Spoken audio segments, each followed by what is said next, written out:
91.7 FM.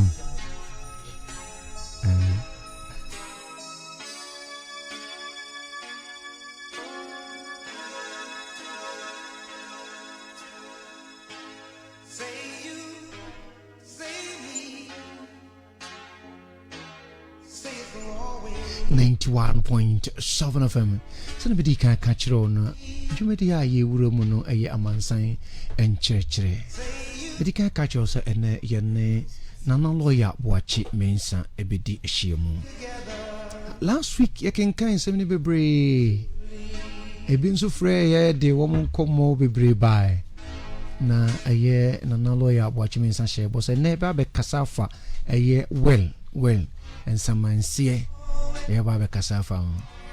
Nana baba bedu tinyumi tiawa na yena na nkonko twetwenkomo Was a masquerade from behind the walls of doubt.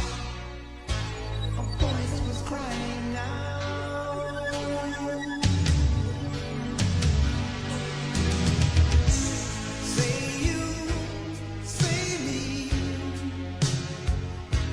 say it for always. That's the way it should be. Say you, say me, say it together. Truly, as we go down. 91.7 FM. Sanabidi kan yen saka papa lawyer aye nana lawyer Boachi Mensa ewo efia no mo. Say last week woni ene hyenkomo twetwe na se a kasafa niema bebre ho ma well be mu ebi no freye agege emuaye bi free wo mu nsem bi ho fa well no niema bebre ho na enei papa lawyer ehye yembo se nyame adoma se brade de chen ya ene obe kasafa well na na yemo akwa aba ma ha awie Jopeni, na mpacho honam ti sende who you know, so ewrade adom ye ho ye pa na adaroma emse ne wo ye se obe chechen well mu na de ade I'm saying one of the buyers. yo ene adaroma e be shase etiefo se wodi achi a eduru be bi na sa kwanya bam ni ebie phone lines na ye be pese ne ye kan fa ho wi wo ho nsem bi se bi a obisa nana lawyer ofie ha no ubenya ne free of charge nana wadaroma yenko yenim You, I'm say, well, no, the Tremendous friend, Mr. Mansie, that's right. And the Unguya, Sang Maon, And you juma. Okay. Na you are who be ubit me a well no or walk or busino and him. Oh, okay. I can't show him say, me may any more fussy. And near my way, me the Marcus Mensa, we me the Madraman, no more too soon, son. Which is another would be one na walker. Ah, a busiano at table. Okay. And also, oh, my Nasia. In him, which is all Mompe. Say, Unipebia, your mamma, Okay. will be chowed the no Nasia. You must be a bit yabaji. Which is say, I say, painting one nasi, And when you intend one I nasi. in your honor now. Okay. Okay. Sans and yes, Kurano by no. What say a quarter food in a back of our son Chrono Crowe. Kuna kanwahi. It's just as the idea. Who here Soon be happy. Na you can't will most cases in the powerful say a brofo. Ah, a lawyer from Kwane. Oh, okay. But well, bit me. What bit matro what Actual trio, brofo, bit me actual, when you are. Send a yen chawuni mafa. Oh, okay. Would my tronqua, and I bet him will be full be a tramal. Yes.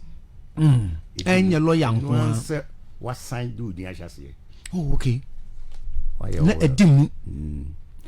When not just near me, pe set with dim a japade, eh? Okay, it's a miniwa. You. Okay. Na brofo mu no eno so etimi eka na yedi ensachiro ne so. Oh, okay. Ye wo mu a brofo no ye from executors. Executors no twi mu no meka say o adiadefo. Okay. Enti wi nipa mienu esi wo se. Se mi ndi ho a se nipa mienu na me de me direction mu se.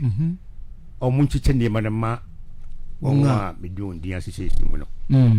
Eno so wa de ne ye odi ana no be san bo mu din wo we no ana onsamanse wo ye onsamanse no. Okay. Now this any pay din begum. Na me maka de bia kire nkrofo se.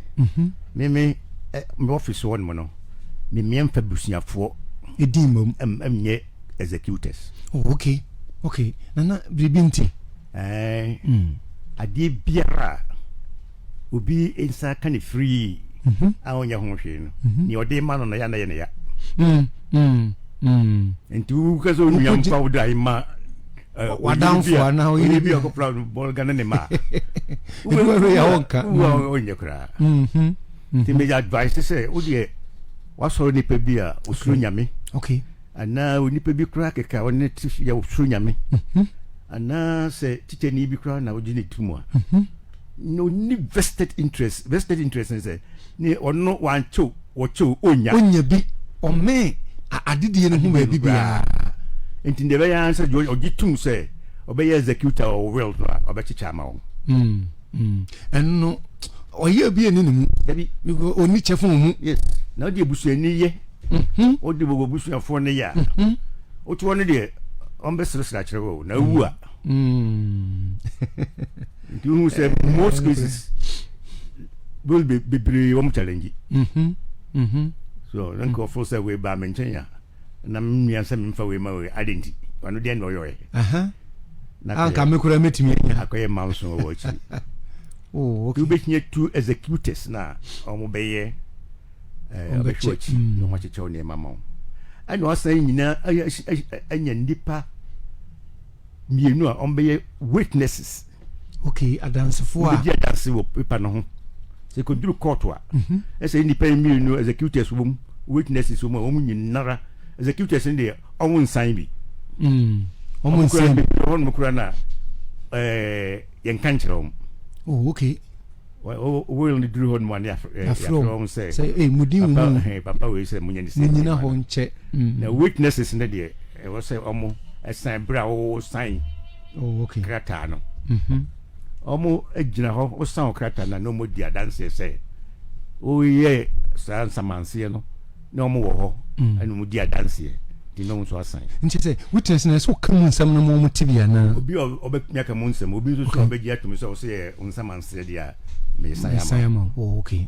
Adia be ya ne say e ko duru court a sa mienu no na baba be kasa o papa na yoye ne thumbprint ni anani signature ni wo ho na o sign na me dem nso bi din na dance. Oh, okay. Okay.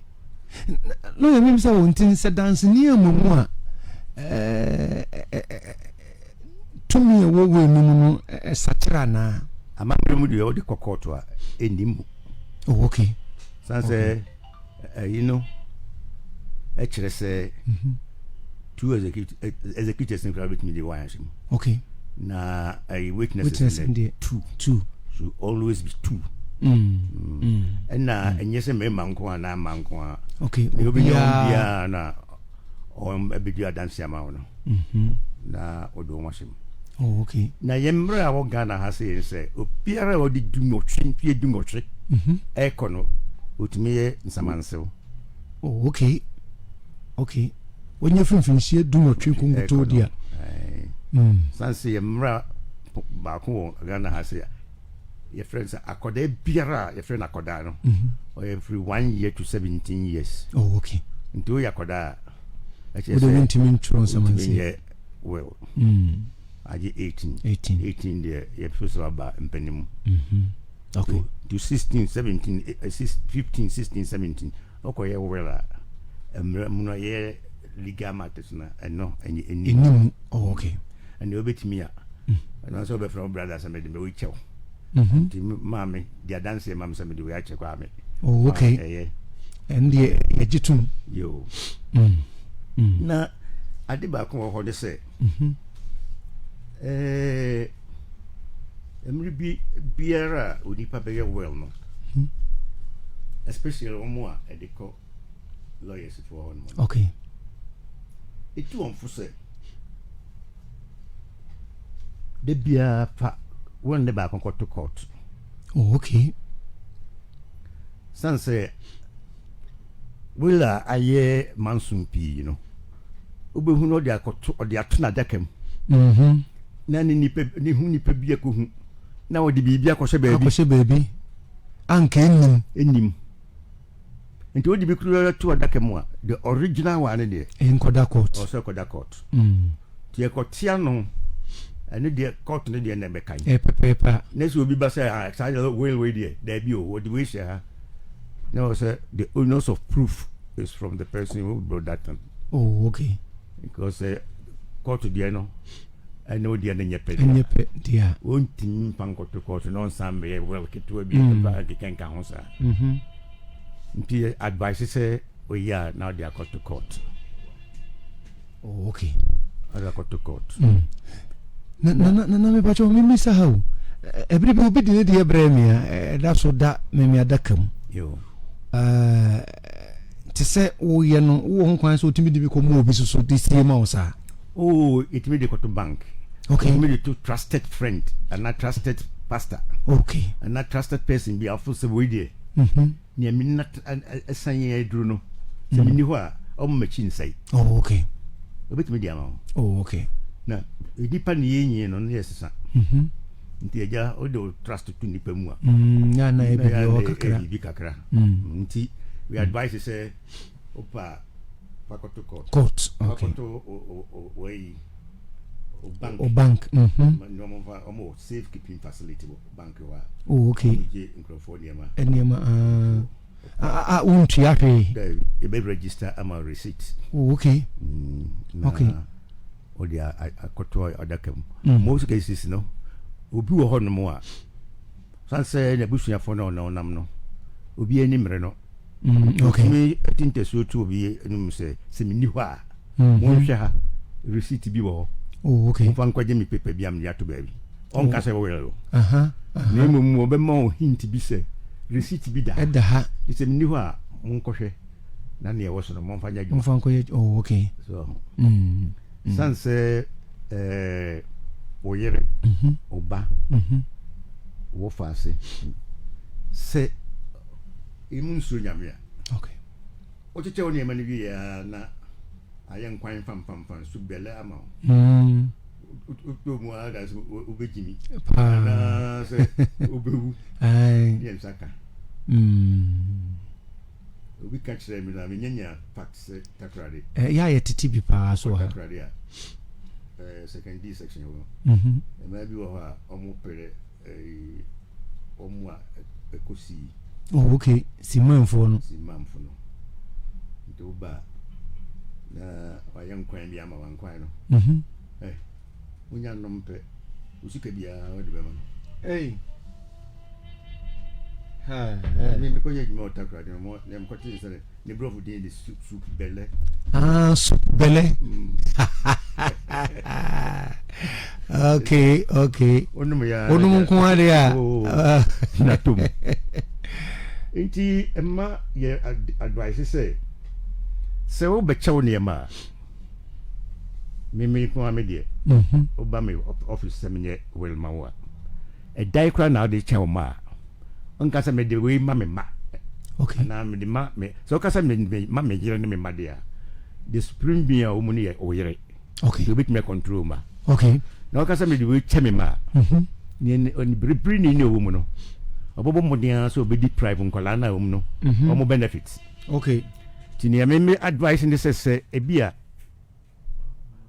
why ye 9 o e dan o room e 9 o man so e 9 obetimi an say A B C D okay enti I give room A to go menu just as chichim. Yes, and your friend is directly and specific. Okay. And yet dying keke. Dabi. A dying we say my number in room 10 with the master mercy. Because if you have a master bedroom, Okay. Oba penny nemfa na oba ketwa nemfa ana oba na emu nemfa. Enti o tias na o tiade no. Nya o pese oba bia nsaka. E wo so utimi ye specific. Oh, okay. It is no we kind well na Abraham answer nim say sa dan we die. Me dia. Ho na papa de mame. Enye dan keke. Nye dan keke o ne cheno rules ne chena san akoye tokwa. We beche no akoye kuntan. Ebu ho kra o say when they high fee na ne de twa mam papa ho ka. Aka answer no. Etesi wo hapa. Me be beneficiary. O say wo take decision say o de da na high. Even so me high obi dai. Me papa wu me nya dai. I didn't na me so high obi dai. Obi dai. There confusion beba. No kurepa. Intis ono enim se media room B aya media. To media me ma betenem. Na emfa confusion bi ema. Lawyer someone now okay ya net esi. Say ye wie ye no hu say busina say ye de dan we say ahan e bi emfie mienu echi ansa na yache e bi nso ana new film no wanye well na dia saa edan we say ebeko so ejina mu ahan sana amu eso mo che ejapade acha na Wanye wela. Ghana has yes wo intestate, that's right. Intestate means one chicho name. Na intestate ni asia na kire se wo yere ne ma. Baby na no yere no manity no. First and foremost a matrimonial home. Okay. And so it belongs to the wife and the children. And the friend, okay. Na busa ho say wa wo be wa ware be miensa. Wa wo be dunum. O si 3 bedroom no yere ne ma current wife no ma. Anything. Next one year well. One year we you die intestate. And ti won mogu abontin na wa wo ngu on so mra pia bia na. And so your question kasi pa. And ti say oye sa brand wa ha. Unfa o ha oni ateti nya wachi. Okay. Cause o baby ho me so na me yere ne wo ye ma. Ne manu kura ne before ni wo mbi. So and ti say oni sika kura na say o ti dan ba ko a. Ebia me ma we one room with the mount. Oh, okay. When with the one room mount. We so with the mama yere ne ma omto. Na mra no kire se ba bia no yere no mate no. Obusunya ni bia ntimi nkonkofa bibia ho. Okay. Yentimi so fancy ya wa fan han. Say the tue yi na seka. Se odia yesu matrimonial home no. Okay. O ma say baba ko pekra na o ya. Ebia o ma no omunyinyi ebi eco school. So much tie ho na obia na dwebo na o maame no ofisu wanyi nti untimi ntena fi o bekurase a o betimi dia han. Okay. And the consensus agreement ya yo but o untimi nka say me papa mo papa ne ba konhoma and they say papa ni wodi ani da we no nyina han ma je ho sika ma konhoma em kwalansi empre ya we. That's right. And then interstate succession loan uwa ya chew ne ma after the matrimonial home ya kan ya chew dunsia. Okay. Enkonoko emma ho enan akọ eyere ho enan akọ busuya ho enti eyade a ka media obi abetie media ka onchiche ne ne mansa no wu. Okay. So wo bi nko ade a enne nka chicha nsa no wu bewu awu ne hwe se asomdwe beba ena afi so will no yenkoye mfa me bostu ofie enye asomdwe se maye wala mamba nti mo be de yo be da wanu na oka ha okay. Na wonga wotimi ye na fe yemfa nsa abofra bi no de ma fe abofra na ba ya so den o fe die me yi ni de firim na de ade no eno eni se oni pakro yango ko bo no ya so de chire. Okay. Me bwana no kurepa enti eno nye standard se also o yeah, private benefit ne me buse nipa bia I say penimfo buske si se me ko ba bi say asol dem na me ko lecture na ko ma talk na me busa ne say akola bia wo no yeah o fie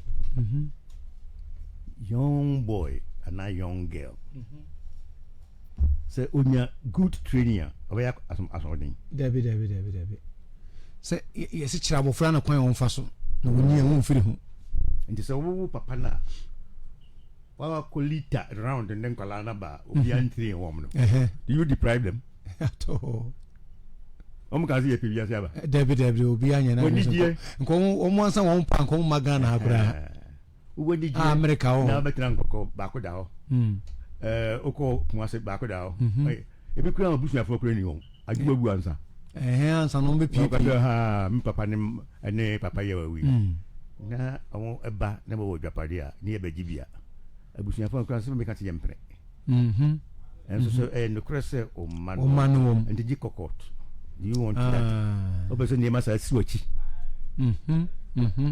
enso ya sambisa pa nti otiase ya o wa hoden na wa acheche ne ma pepepe okay dan se yenyina twemu asase so na tamo a obekoro na woni ni mum so nyame to nsam na onye bibi na nipa bia be sura be hweo na obegya won ho a chiche ne mama ne fa mo wasomdwe o chi okay na abusuafo ne hu se na de o ware a o yere no ma enso yo abusuafo a o so timi nyawa japade bi so aho the entire PNDC law 111 by ni say say titimre no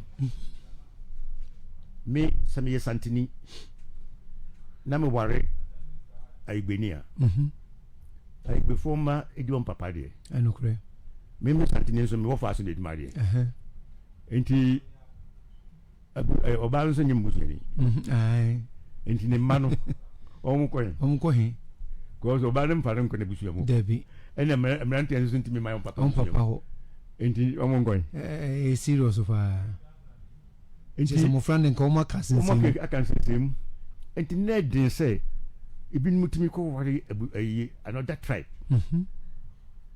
that's inheritance enti oya na akoto mana asaram omun ba bia yefa nti when the ensure say oba ye ndi bastard child wa Ghana okay utimi di wade timi di wade nti wonwa sa problem no say mo faase ene mema awo so chiche oni ma pepepe okay yo peso oni wo faase fa no odi amo ni on pese wo faase fa no ene ye o ma no yere dia that's right na ye kan o ma nyam nkasa wo ba ai wejere ne una be wu face na onya ko ni mu PNDC law 111 dia o se wo oba ne wu face ya o fa ne kaba okay me ma be wu face ya oba ne fan trouser so tina me chana but well ne dia wa wishes o pese implement ma okay and now dey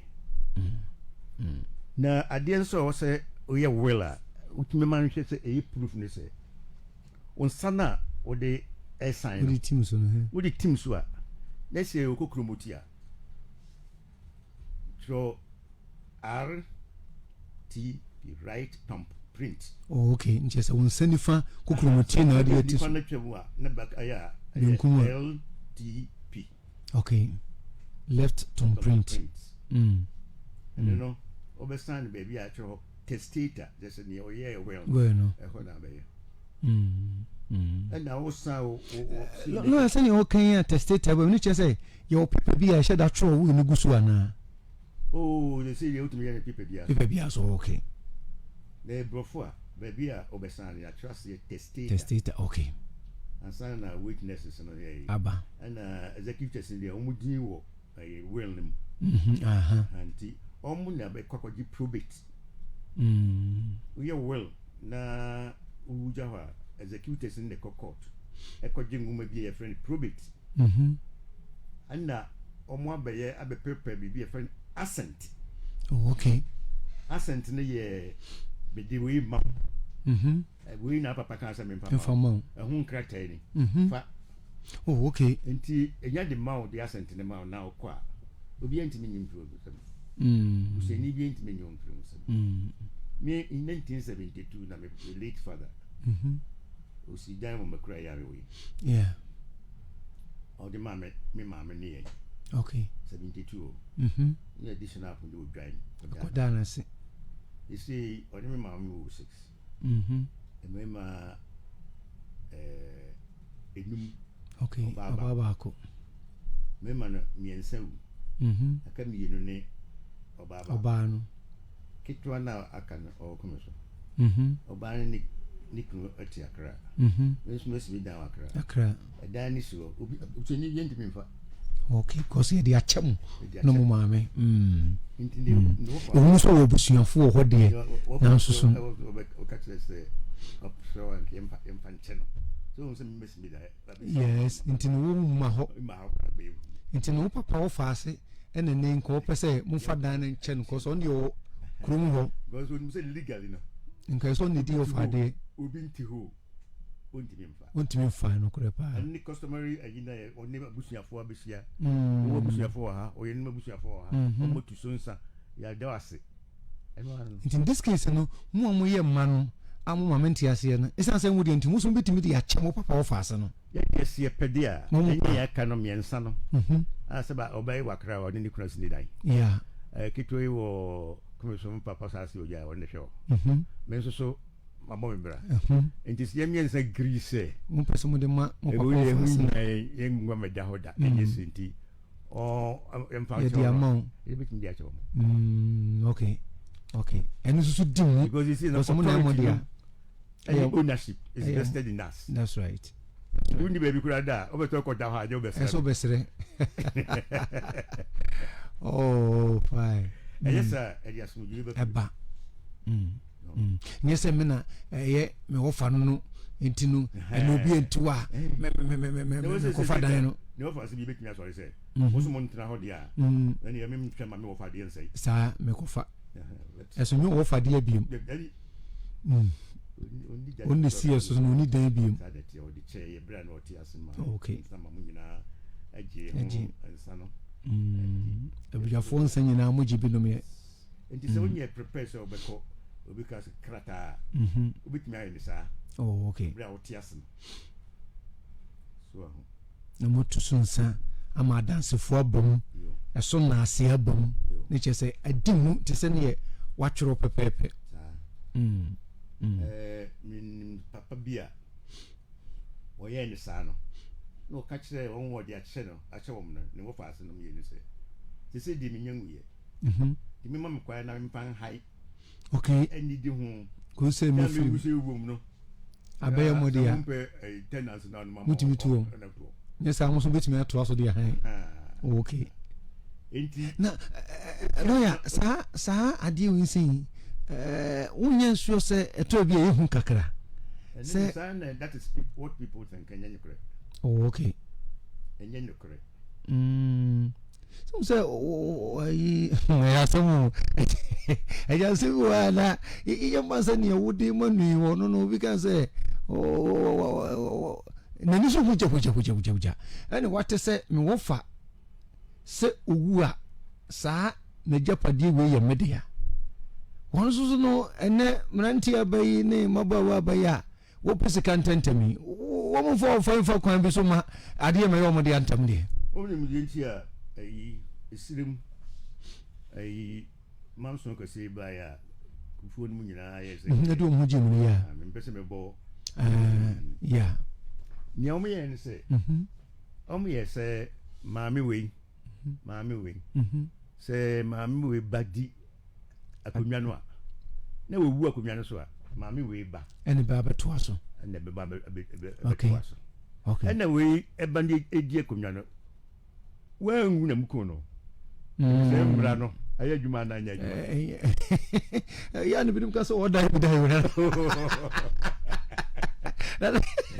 ebi so oda bi dai o embra ni se owu akonwa no so a I think natural death Hu se na nante apo ye try ya kakra wanyia bɔ akwakora na wawu nche se ende agye atom anya kunya na vacant na se o kunu obra wonwu ya ye dia still wonwu nche se obitimi etoa so koso nyanko ni bo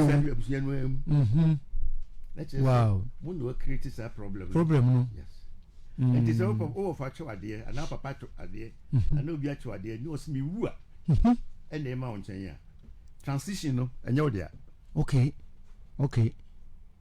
nti wo koye bibia busu pani abegye from sem na busu abegye cross enye natural and o di emra ho na mu die ye sheda hu ye ye hwehwe mu kura ye nse ya atraton so dia undu tamo qualification no eba you don't qualify nje say ade na bo kura oh okay because I was so young so near my certificate and so here so wanyo o se chinchina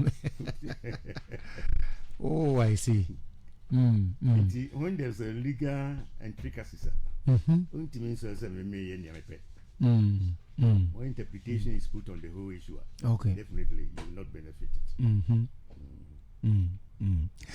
na no kan sem bi na me wa na sa a reflect o madwem ni wanye well na se na wo kan wonnam wakọ ha akọ ha en wakọ ha en oni oba akọ de eti efie ho onne wo ma wanye well en na wo free mu sa PNDC law 111 intestate law 111 kwan bena sa matrimonial home no ebeye na yire ne madea and I make sure so we one property there nenka ye ne yire ne ma na ne man na outside there also children na making it's be claim bi en ne yire nso so a ne ma ho nso obe claim bi ni che se sa ye wo ne yire ene ne ma okay and o man mu nso so you need bastard child say we di papa be man wo no according to you papa no wo no want to reading one you know man ko to ankomfo so no right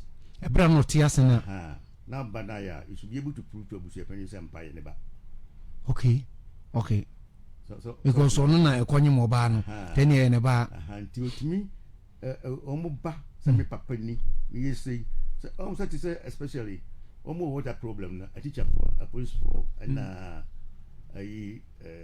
woman ta ko transfer no woman ta was up ko no ko nyawo baby o hwe fine no now no to ni din ya transfer no no ko nti omu a pit no owu a e bia fe no si da ba ko ono wa kunya ba ko fresh ni mani nyina beneficiaries of sa japade okay na ema no so ema no ana mo my benefit the enche say so mo ano mo benefit o trabe ma ho no twempra na ogene ba onye yire okay enti no share unye shareholder bi that agreement is not enforceable okay emu atene de emu ate but enkwala ne de se odo wa ana obeka se o megina bi jani oboami enti ebusia bini ho amomfa we ma no okay ebi ho no twasa seketu bi onfa ma no adinima so ene so che sa o ma me no untimi nko edwapade a e kai no okay utimi ma o no ene o ma no kora bi ana so de ma o ba no kora na o be we na nche se sa matimuni ho won de uni share ho okay ya ma wo chefa enti e free omu a will was the beneficiaries. Okay. The question that you have to ask is who are the beneficiaries? That's right. In Senate, say, Oko, a brawaye or Senate documents in your na Oko retirement here. Or back it will be our own Oko school or non class entitled to 60% of your benefit. Because only 20. Okay. Because he has a long way to stay here. Obeko school, Obayari, Obeki, the money 60%. Okay. So, I'm for the DNC, I'm in there. court to take an order. Emi yɛ de ne hyɛm. 60%, abɛgyina 60%. Oh, okay. You will try how they be a whole 100%. Enya 40. Now ba. Akopa abɛgye 60. 60. Ope penisa. Ah. Hey, serious. There are so many things. Ya na enipen nimu ntino. No me jeja nwa. Na koye hawa mo. The sad aspect ne say e be create office no. No enema bebre. I said it out. 91.7 FM atiefo ye be momo kwanya ne ho be ha e wo nkomo a ye twetwe ho se utimi ba be wura mo 0277 222 160 0277 222 160 ye be fa na question awo na wie ye no atwetwe nkomo em so frefo ba ko atimi awuram ye mfa no. Hello. Good afternoon. Good afternoon. Ebacho, you from Sana Kasafi area?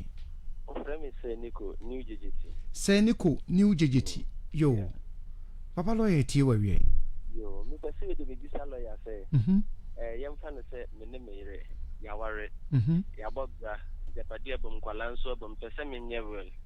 Me be mano. My Yevel, Achama, Machama, Miren and Mano. Miren is all quiet or no so. Ekoye bi wo akire wo bra mesu num anaso ekoye bi wo akire bebo me yamane ana esanse mu mienu nyina no mo pa japade ne. Aha. Okay. Yo, o question ndi mu yede papa no yen fa ba ko nsanka ho ha. Oh, onya akwantima nyina so na mane 0277 222 160 0277 222 161 yen fa obako awura mu ha. Hello. Bacho from Sana Kasafi awie. Ya mreku o ka se free enkoko aja ya me ento ne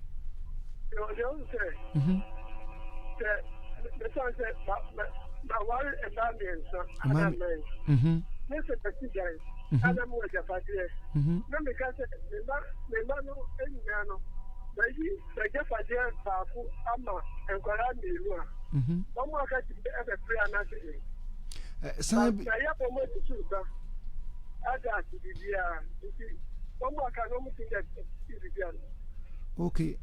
Abalo ya mpacho tini obi sana se. Okay. Ya kan ho asem kura ai. Oye mama ya answer it. Yo. Lo ya enfa ba ko penka ho na ebre ntini nka saa me ensa na ayo okay. Hello. Ya enio mpacho fro sana ka safi awie. Yo, bisa wasam ne. Nana, yo hima no che efisase. Okay. No de mano. Efisase no de mano na bisa fo nyina be fia e. Ana mo tini letu sonsa. Ah, nche se be da so ase. Okay. Nche se wo da so ase. Ah, ni tu sonsa na me da so ase tada. Okay. Da fufu a ebusia fo nyina be fia e. Okay. Na lo ya ka no sa ti ya sa da ase. Ana se de me e no ana.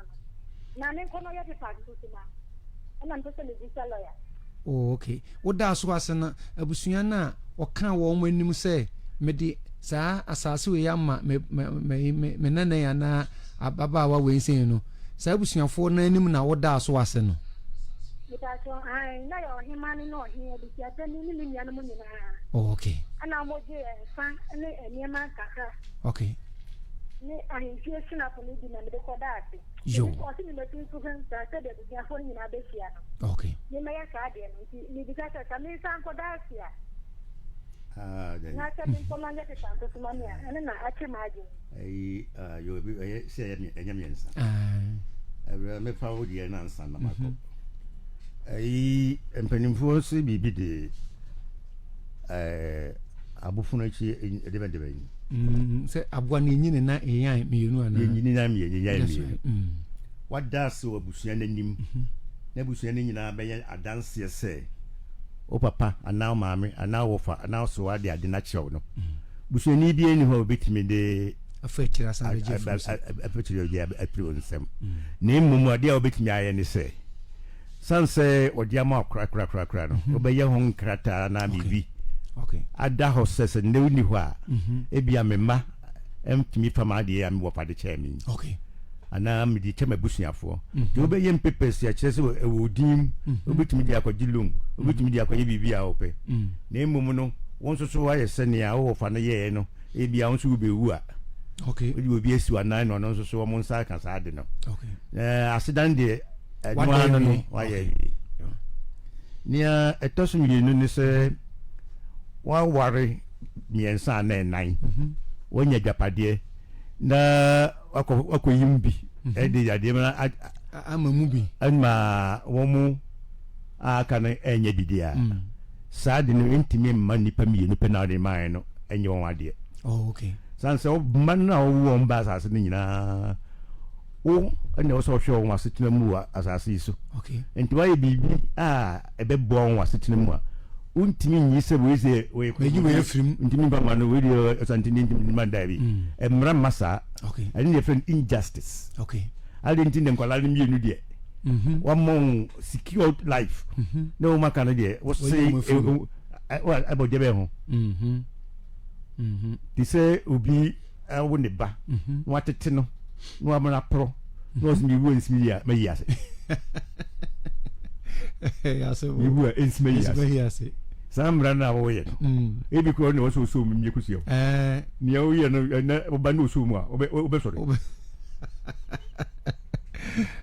there are certain things that the children near free but one will be 5 and 6 no you mean say media feel mo makana so mo ko hide mo ankasa ordinarily oni beje ho nti lawyer ekobana sa e man betimi asori entia so you are right there they will challenge that they are also beneficiaries of their father's property okay and your father no once you don't have any reason for segregating them no they will also be part of the beneficiaries of that and you know so be yen sakura ana ba ko so say one na yiri nyina aye japade na ayo in you know ne nko betima ye well in the biblical concept no the man represent God okay in the family so ne yetire o no ne yetire nti so ye bibi de che o yere no ma wo yere nso ntimi nkonko ye bi okay on ntimi nko ye well foforo e was a japade kro na so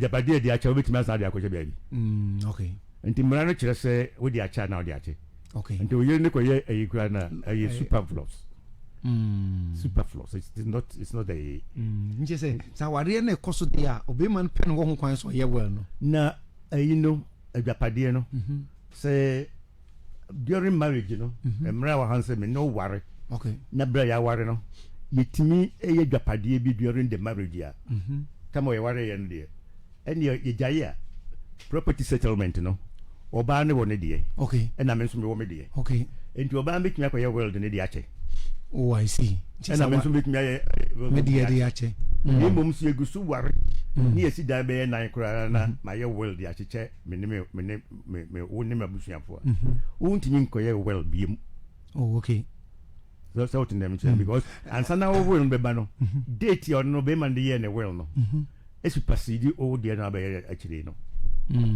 before your will no that property ne kura any ho lawyer in sense so yem fancy ni pen me nyina na ebo bra no sika oba na contribute to the ba awari no kura so more than 3 times chain be man no ebi oba na adwuma nti project ndi omo yebom die but wohwe oba na sika odi wura ebi a project omo yemu se dan no musi obi biara oba na die mu odu nti no yem fancy afi be me koye wala midu ama mo fa ase we midu ama makonta we midu ama we nsin ne yene ma de no ho oba no so nu kwan so onso obusuafo ho no onso ye bi edem o mana and I make sure say once the marriage is existing the contribution from the woman and the man is not quantum.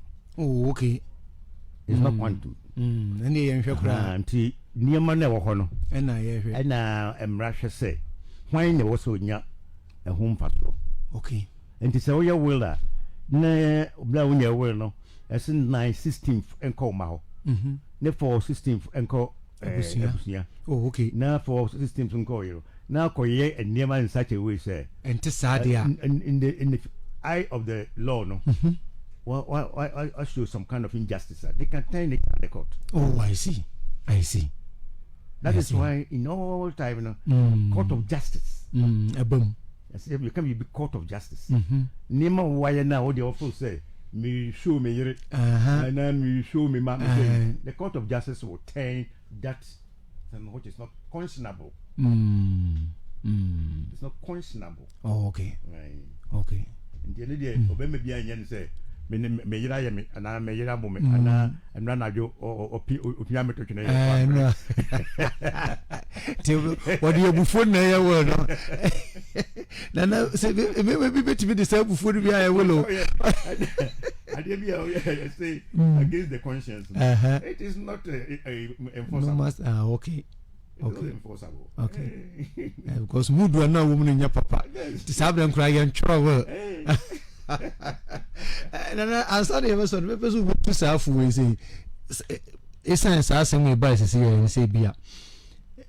Obu ho a o hwedi esi. Eno de aye well.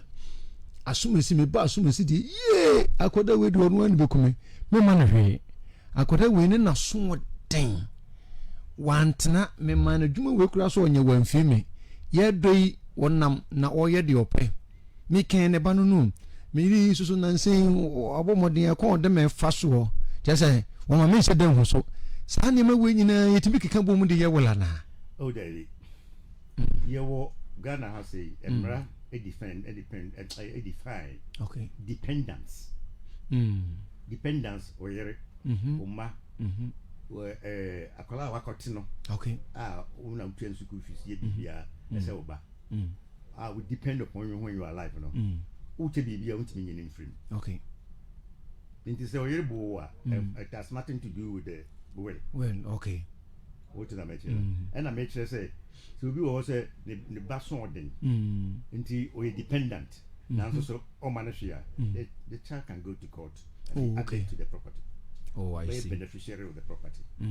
Because you were nuclear family and then you know ma. Oh man, yeah. And you extended family. Or bushing your frame. Yeah. So to now nti won't mean now on nuclear family and no property in command extended family. It is not allowed. Oh, okay. They are your dependents. So, and the dependence is so many dimia, which media be an umiaba. Debbie. That is why I say the law ensures those who are depending on you, no. I say, oh, no, Ochamo. Dog, I'm so I could be a room, Kayebre no, me patrol bit me any Tiawamaya, your frozen Akasafin ye. Sister Nara, yo, my Anthony. Sister Mary, yo. Asama muka nyina metie na na ya nitia wa ma me papa no ye pensioner toja pensioner ana o ye we to ho say owu ani ni awe ni ade na onye social security ni man oya ya o ti mi dini eti wa ani ade ni besi sene u dinim ono no bedi ade ni dinim na someone na America no say wonya benefit bia o mo no won soma o mo nsanka papa na anyi no no nso 80 years no wanye am ono so afiri mu ono so